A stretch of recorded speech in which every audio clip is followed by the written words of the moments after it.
এমন হলে কেমন হতো যদি বাংলাদেশ সরকারের পক্ষ থেকে নিজ উদ্যোগে রেকর্ড সংক্রান্ত যে সমস্যাগুলো রয়েছে, ভূমি মালিকরা রেকর্ড সংক্রান্ত সমস্যা থেকে মুক্তি লাভের জন্য যে মামলাগুলো চালু রেখেছে, এই মামলাগুলো নিষ্পত্তির উদ্যোগ যদি সরকার নিজে গ্রহণ করে, তাহলে বিষয়টি কেমন হয়? বিষয়টি অবশ্যই ভালো একটি উদ্যোগ হয়। কেননা রেকর্ডের যে ভুল, রেকর্ডের এই ভুল ভূমি মালিকরা তারা নিজেরা কিন্তু ইচ্ছা করে রেকর্ডের ভুলটা করেনি। তাহলে রেকর্ডে ভুল হয়েছে কিভাবে? যখন যে অঞ্চলে রেকর্ড পরিচালিত হয়েছে, তখন সেই অঞ্চলে রেকর্ড কারিগর হিসেবে যারা দায়িত্বশীল ছিল, মূলত তাদের অসতর্কতা এবং তাদের অসচেতনতা এবং উদাসীনতার কারণেই রেকর্ডে ভুল হয়েছে। আর যেহেতু রেকর্ড কারিগর সরকার কর্তৃক নিয়োগপ্রাপ্ত, তাহলে এই বিষয়টি সরকারের নিজে থেকেই দেখা উচিত এবং রেকর্ডের যে ভুলগুলো, রেকর্ডের যে সমস্যাগুলো, বিশেষ করে রেকর্ড সংক্রান্ত যে মামলাগুলো চলমান রয়েছে, এই মামলাগুলো নিষ্পত্তি এবং এটার খরচের প্রথম থেকে শেষ পর্যন্ত সকল দায় দায়িত্ব সরকারকেই গ্রহণ করা উচিত। কেননা এখানে কোনো ভূমি মালিক নিজে ইচ্ছা করে তো সে আর ভুল করেনি, আর কোনো ভূমি মালিক চাইবেও না যে সে ভুল করুক। অর্থাৎ একটি রেকর্ডে যখন জমির মালিকানা পরিপূর্ণভাবে ভূমির মালিকদের নামে অন্তর্ভুক্ত হয়, তাহলে একজন জমির মালিক হওয়ার পরে কোনো ভূমি মালিক সে কখনো চাইবে না যে বর্তমান চলমান রেকর্ডে বা যে রেকর্ড বর্তমান চলমান রয়েছে সেই রেকর্ডে তার নাম বাদ পড়ুক। কেননা সে নিজেও জানে যে যদি রেকর্ডে তার নাম বাদ পড়ে, তাহলে সে কোনোভাবে জমির মালিকানা ধরে রাখতে পারবে না। যদি তার কাছে একটি দলিল থাকে, যদি তার কাছে পূর্ববর্তী কোনো রেকর্ডীয় খতিয়ান থাকে, বা যদি তার কাছে কোর্ট থেকে কোনো রায় পাওয়ার মাধ্যমে কোনো ডিগ্রি বা কোনো মামলায় জয়লাভ করার মাধ্যমে কোনো ডিগ্রি আছে, এছাড়া সে উত্তরাধিকার দিক থেকে জমির মালিকানা পেয়েছে, এ ধরনের কোনো প্রমাণ থাকলেও এই প্রমাণগুলো তার কোনো স্থায়ীভাবে শক্তি প্রদান করবে না যদি তার রেকর্ডে নাম বাদ পড়ে। এই বিষয়টি তো সকলে জানে। অর্থাৎ সর্বশেষ রেকর্ডে যার নাম থাকে সেই ব্যক্তি জমির প্রকৃত মালিক, এবং সরকার খাজনা গ্রহণ থেকে শুরু করে সরকারে জমি হস্তান্তর বা দলিল তৈরি বা দলিল রেজিস্ট্রেশন পর্যন্ত সার্বিক কার্যক্রম সর্বশেষ রেকর্ডে যার নাম রয়েছে সেই ব্যক্তি সর্বশেষ রেকর্ডীয় ক্ষমতা বলে তিনি পরিচালনা করতে পারে, এবং সরকারের পক্ষ থেকে এই রাইটস, এই অধিকার সর্বশেষ রেকর্ডীয় ভূমি মালিককে প্রদান করা হয়। তাহলে কোনো ভূমি মালিক ইচ্ছা করে কি তারা চাইবে যে রেকর্ডে তার নাম বাদ পড়ুক? এটা কোনো ভূমি মালিক কখনোও চাইবে না। তাহলে রেকর্ডের সময় ভুল হয় কেন? আসলে সরকারের পক্ষ থেকে যখন কোনো অঞ্চলে রেকর্ড কার্যক্রম পরিচালনা করা হয়, সেই সময় ভূমি রেকর্ড ও জরিপ অধিদপ্তরের আওতাধীন কিছু কর্মী বা জনবল নিয়োগ দেওয়া হয়। এই যে কর্মী বা জনবল নিয়োগ দেওয়া হয়, এরা কতটুকু দক্ষতা সম্পন্ন বা এরা কতটুকু যোগ্যতা সম্পন্ন, এদের দ্বারা সঠিকভাবে জরিপ কার্যক্রম পরিচালনা করা সম্ভব হবে কিনা, বা এদের দ্বারা সঠিকভাবে সঠিক ভূমি মালিকের নাম রেকর্ডে অন্তর্ভুক্ত করা সম্ভব হবে কিনা, এই বিষয়টি সরকার নিশ্চিত না হয়েই অনেক ক্ষেত্রে দেখা যায় যে দুর্নীতির মাধ্যমে বা কিছু বাড়তি টাকা পয়সার মাধ্যমে অনেক অদক্ষ লোক বা অযোগ্য লোক যারা রয়েছে তাদেরকে রেকর্ড ও জরিপ অধিদপ্তরের মাধ্যমে নিয়োগ প্রদান করা হয়। আর এই ক্ষেত্রে সব থেকে বড় সমস্যাটা তৈরি হয়ে যায়, অর্থাৎ গোড়ায় গলদ হয়ে যায়। কেননা রেকর্ড কারিগর হিসেবে যারা রয়েছে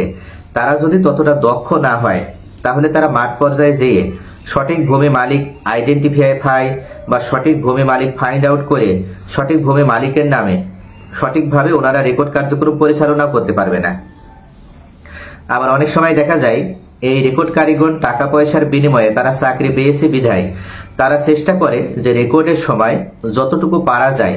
বা যে পরিমাণ পারা যায় কিছু টাকা হাতিয়ে নেওয়া। আর এই টাকা হাতিয়ে নেওয়ার কৌশল হিসেবে তারা অবৈধ পন্থা অবলম্বন করতেও কোনো ধরনের দ্বিধা করে না। তারা কি করে, অনেক সময় কিছু জমি আছে যে জমিগুলো হয়তো সঠিক মালিকের অনুপস্থিতির সুযোগ পেয়েছে বা সঠিক মালিককে পাওয়া যাচ্ছে না। এমত অবস্থায় যে ব্যক্তি দুর্নীতিপরায়ণ বা যে ব্যক্তি ঘুষ প্রদান করার মাধ্যমে সমাজে প্রতিপত্তিশালী বা সমাজে প্রভাবশালী ব্যক্তি, উনি কিছু টাকা পয়সার বিনিময়ে ওই জমি নিজের নামে রেকর্ড করে নেয়। আর এই টাকা পয়সাগুলো সরকারের কোনো ফান্ডে জমা হয় না, সরকারের রাজস্ব হিসেবেও টাকাটা কিন্তু সরকারি বায়তুল মাল বা সরকারি ফান্ডে জমা হয় না। এই টাকাটা সম্পূর্ণভাবে রেকর্ড কারিগর হিসেবে ওখানে যিনি উপস্থিত ছিলেন তার পকেটে জমা হয়। তাহলে এই যে লোভ, এই যে বাড়তি টাকা একটা উপার্জনের লোভ, এই লোভ থেকে অনেক কর্মচারী আছে বা অনেক রেকর্ড কারিগর আছে, তারা এই লোভের বশবর্তী হয়ে সঠিক মালিকের নামে রেকর্ড না করে দিয়ে ভুল ব্যক্তির নামে রেকর্ড করে দেয়। আবার আরো একটি কারণ আছে, সেটা হচ্ছে অনেক সময় দেখা যায় যে পারিবারিক সম্পত্তি, যে সম্পত্তি উত্তরাধিকার দিক থেকে ভাইদের পাওয়ার কথা, বোনেদের পাওয়ার কথা, বা যে ব্যক্তি মারা গিয়েছে তার ছেলে মেয়েদের পাওয়ার কথা, এমন অবস্থায় বেশিরভাগ ক্ষেত্রে যেটা হয় সেটা হচ্ছে গ্রামাঞ্চলে অনেক ব্যক্তি অসচেতন বা অসতর্ক,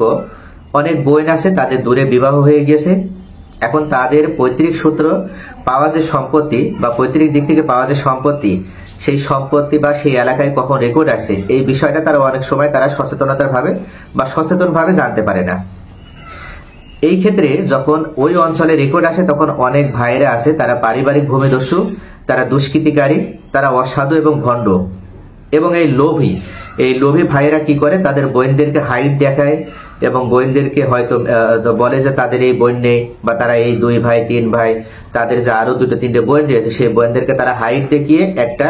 ফলস ওয়ারিশান সনদ বা একটা মিথ্যা ওয়ারিশান সনদ তারা তৈরি করে নেয় ইউনিয়ন পরিষদ থেকে। এক্ষেত্রে যে ফলস ওয়ারিশান সনদ তৈরি করে নেয় এই বিষয়টি এলাকাবাসী জানলেও তারা অনেক সময় মুখ খোলে না, এবং অনেক ক্ষেত্রে দেখা যায় যে রেকর্ড কারিগণ তারাও বিষয়টি বুঝতে পারলেও তারা বাড়তি টাকা দাবি করে, এবং বাড়তি টাকার বিনিময়ে সেই জমিটা কম বেশি করে বা ওই বোনদেরকে হাইট দেখিয়ে সেই জমিটা ভাইদের নামে রেকর্ড করে দিয়ে যায়। আরো অনেক ক্ষেত্রে কি হয়, অনেক সময় রেকর্ডে অংশ বসানোর ক্ষেত্রেও বোনদেরকে কম পরিমাণে অংশ প্রদান করে এবং ভাইদের নামে বেশি পরিমাণ অংশ বসিয়ে দেয়। এভাবেও অনেক সময় অনেক ব্যক্তি প্রতারণার মাধ্যমে তারা বাড়তি টাকা উপার্জনের যে একটা লোভ, এই লোভের বশবর্তী হয়ে তারা এই ধরনের অন্যায়ভাবে ভুল মালিকের নামে বা ভুল ব্যক্তিদের নামে রেকর্ডের নাম অন্তর্ভুক্ত করে দিয়ে যায়। তো এই যে ভুলগুলো যদি রেকর্ডকারী নিজে থেকে করে তাহলে অনেক ব্যক্তি সচেতন হয়েও তো তার কিছু করার থাকে না। তাহলে এখানে যারা ভূমি মালিক তারা কেন রেকর্ড সংশোধনের দায়িত্ব নিবে, বা রেকর্ড সংশোধনের এই দায়িত্ব নিয়ে তাদেরকে কেন ভুক্তভোগী হতে হবে? বাংলাদেশের সব থেকে বড় ভোগান্তির যে নাম সেটা হচ্ছে রেকর্ড সংশোধন করা। রেকর্ড সংশোধনের জন্য একজন ভূমি মালিককে যে মামলা দায়ের করতে হয়, সেই মামলা অনেক সময় দেখা যায় যে সেই ভূমি মালিক জীবিত থাকা অবস্থায় মামলার নিষ্পত্তি পর্যন্ত তিনি দেখে যেতে পারেন না। আর এই ভয়ে অনেক ক্ষেত্রেই দেখা যায় যে অনেক ব্যক্তি আছে তারা জমির প্রকৃত মালিক হওয়ার পরও সেই জমি পাওয়ার আশা তারা ছেড়ে দেয়, এবং যার কারণে যে ভুল মালিকের নামে রেকর্ড হয়েছিল সেই ভুল ব্যক্তি যুগের পর যুগ জমির মালিকানা লাভ করে বা যুগের পর যুগ জমির মালিকানা ধরে রাখে। তো এই কারণে আমি কথাটা বলছি যে আসলে সাধারণ পাবলিক যারা, তারা তো সহজ সরল, তারা কেন এই ক্ষেত্রে ভুক্তভোগী হবে? আর যদি তাদের ভুল তাদেরকেই সমাধান করে নিতে হয় তাহলে রেকর্ডের ভুল সংশোধনের জন্য যে মামলাটা, এই মামলাটা আরো ফাস্ট করা উচিত, এবং এই ক্ষেত্রে সরকারের একটু নিয়ম শিথিলতা করা উচিত, এবং এমন শিথিল করা উচিত যে শিথিলতার মাধ্যমে প্রত্যেকটা ভূমি মালিকই তারা যেন তাদের রেকর্ডের ভুল সংশোধন করে নেওয়ার জন্য তারা উদ্যোগ গ্রহণ করতে পারে, এবং প্রত্যেকটা জজ, প্রত্যেকটা বিচারককে, বিজ্ঞ আদালতের দায়িত্বশীল যে বিচারক মহোদয় রয়েছে তাদের প্রতি সরকারের পক্ষ থেকে এমন নির্দেশনা প্রদান করা উচিত যে রেকর্ড সংক্রান্ত কোনো মামলা আসলে যেন অবশ্যই সেটা 6 মাস থেকে 1 বছরের ভিতরে নিষ্পত্তি করা হয়, এমন একটা সময়ও অবশ্যই নির্দিষ্ট করে দেওয়া উচিত। তা না হলে অনেক সময় যেটা হয় বাংলাদেশের প্রেক্ষাপটে, একজন ব্যক্তি রেকর্ডের মামলা দায়ের করেছে হয়তো 2020 সালে, 2050 সাল চলে আসছে, তারপরও সেই রেকর্ডের মামলার কোনো নিষ্পত্তি হয় না। এই যে ভোগান্তি, বাড়তি টাকার একটা অপচয়, সময়ের অপচয়, এমনকি এতদিন সে তার জমিটাও ভোগ দখল করতে পারছে না, এটার ক্ষতির জন্য আসলে কে দায়ী? পারতপক্ষে বা পরোক্ষভাবে মূলত কিন্তু যে সরকারের সময় রেকর্ড হয় সেই সরকারে কিন্তু এই বিষয়টির ক্ষেত্রে সব থেকে বেশি দায়ী থাকে। তার কারণেই এখন থেকে এই বিষয়ের উপরে সচেতন নাগরিক যারা, তারা সকলেই এটার ক্ষেত্রে তারা ভূমিকা পালন করছে, এবং সকলের পক্ষ থেকে সচেতনতা বৃদ্ধি, এবং সকলে এই বিষয়ে জোর দাবি জানাচ্ছে যে এখন থেকে রেকর্ড সংক্রান্ত যে মামলাগুলো, সেই মামলাগুলো অন্তত 6 থেকে 1 বছরের ভিতরে, অর্থাৎ 6 মাস থেকে 1 বছরের ভিতরে নিষ্পত্তি করার ব্যবস্থা করতে হবে।